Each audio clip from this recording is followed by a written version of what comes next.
Bom dia, boa tarde, boa noite a todos. Me chamo Andressa Fernandes, estou aqui com meus colegas Eduarda Rosel, João Vitor e Lucilene. Nós somos alunos do segundo semestre do curso de Medicina Veterinária da Faculdade Ideal e estamos aqui para falar sobre a vacinação e sua importância.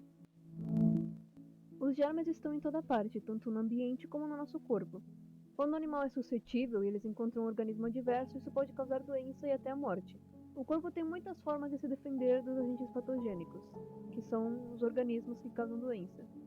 Quando um agente patogênico infecta o corpo, as nossas defesas, chamadas de sistema imunitário, são desencadeadas e o agente patogênico é atacado e destruído ou vencido.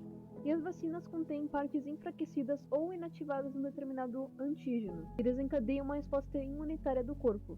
Por isso são tão importantes. Minha colega Lucilene vai explicar para vocês como as vacinas funcionam. Como as vacinas funcionam? Independente de uma vacina ser constituída pelo próprio antígeno ou pela matriz para que o corpo possa produzir o antígeno, essa versão enfraquecida não causará doença ao animal que recebe a vacina, mas desafia o seu sistema imunológico a responder como teria feito na sua primeira reação. Algumas vacinas requerem várias doses, separadas por semanas ou meses. Isso às vezes é necessário para permitir que a produção de anticorpos dê longa vida e o desenvolvimento de células de memória. Dessa forma, o corpo fica treinado para combater o organismo causador da doença, reforçando a memória do agente patogênico para assim combater rapidamente em uma eventual exposição futura. É isso. E assim entramos no tema da imunidade. Eduarda vai explicar para vocês. Então, sobre imunidade, o que é e que tipos apresentam os animais. A imunização é a indução de imunidade frente a um antígeno ou patógeno. Existe a imunização passiva, pode ser natural, neste caso vindo da placenta, colostro ou gema nas aves, e também pode ser artificial, que seria o soro hiperimune, que é um soro que possui grande quantidade de anticorpos contra venenos, vírus ou toxinas, dependendo do caso. Como exemplo, podem ser usados contra as doenças infecto-contagiosas de cães, que são muito preocupantes, pois na maioria das vezes evoluem de forma tão rápida que mal dão chance de o animal se recuperar. Os soros hiperimunes agem de forma específica no organismo e oferecem maiores chances de recuperação e cura, pois quando utilizados da forma correta, costumam apresentar excelentes resultados. O soro é também um imunobiológico, mas, diferentemente da vacina, é uma forma de tratamento, não de prevenção. Vacinação faz parte da imunização ativa.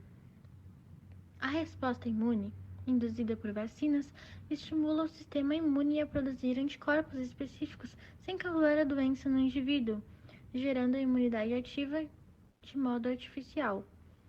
Tanto a imunização natural quanto a artificial geram imunidade duradoura, que pode durar por toda a vida. Voltando mais especificamente às vacinas, o João vai explicar para vocês quais são os tipos de vacinas que existem. Bem, e afinal de contas, quais são os tipos de vacinas que são dados nos nossos pets ou até mesmo na gente mesmo? Então, as vacinas em si, elas podem ser classificadas de várias formas, no caso, tem vários tipos de vacina. E principalmente são classificadas com um tipo de patógeno que é utilizado na formulação delas. E a gente tem alguns exemplos que eu vou citar aqui, no caso, são os tipos de vacina. São as inativadas, atenuadas, fragmentadas, de toxoides, mRNA e de vetor viral. E, bom, cada uma dessas vacinas tem suas particularidades e para que elas são utilizadas, alguns exemplos que eu vou dar aqui. E, bem, então elas desencadeiam respostas totalmente diferentes no sistema imunológico. Mas bem, partindo agora para os tipos em si, primeiramente, as vacinas inativadas são vacinas que são utilizadas na formulação delas, os agentes mortos na formulação, e como alguns exemplos a gente pode citar a vacina famosa que ficou durante esses tempos, a Coronavac, a Butantan. As vacinas do Covid em si, elas eram vacinas inativadas, que eram componentes mortos, e elas são incapazes de causar a doença que elas previnem também, pela questão dos agentes estarem mortos, mas elas estimulam o sistema imunológico a produzir células de anticorpos para esse tipo de específico de doença.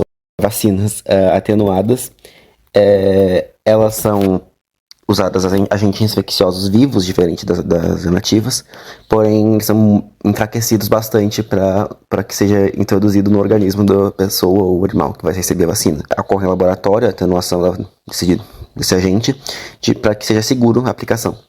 Bem, eles também não são capazes de causar em si a doença, mas eles causam alguns sintomas que se assemelham com a doença, porque é uma forma...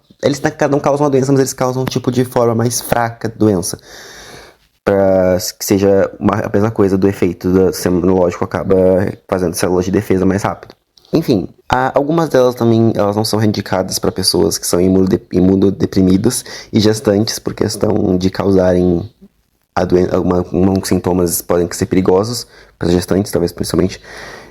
Algumas dessas vacinas, tipo, como por exemplo, são poliomielite oral, sarampo, BCG, são vacinas atenuadas.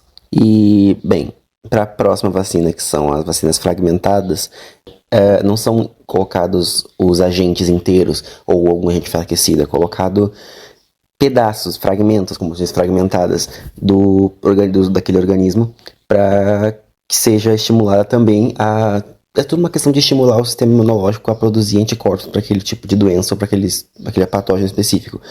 E, bem, existem 3 tipos de vacinas fragmentadas, são as recombinantes de polissacarídeos e conjugadas, cada uma especificamente tem essas 3 coisas, e elas são usadas para prevenir doenças como papilomavírus, coqueluche e influenza tipo B.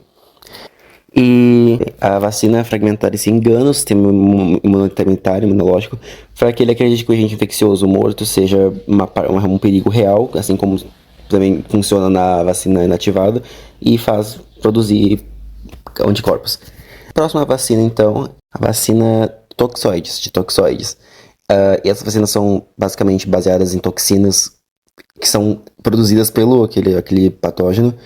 A vacina mais famosa desse gênero em si é a do tétano, que, como disse, estimula as toxinas que são produzidas pela patógeno. Ao receber essa vacina, no caso, o sistema imunológico ele aprende a reconhecer, a combater as toxinas que são feitas, assim como se fosse o patógeno das outras vacinas, reconhece a toxina. Bom, e agora falando sobre a próxima, que é a vacina de mRNA, ou de RNA mensageiro, ela é bem complexa, no caso. Ela é um pouco diferente das outras porque ela não envolve parte do agente infeccioso em si.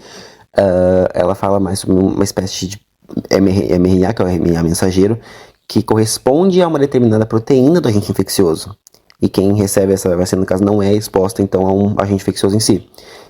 Faz com que as células produzam uma parte de proteína específica do agente infeccioso para que o organismo possa aprender que ela é estranha e assim desenvolva uma resposta imunológica.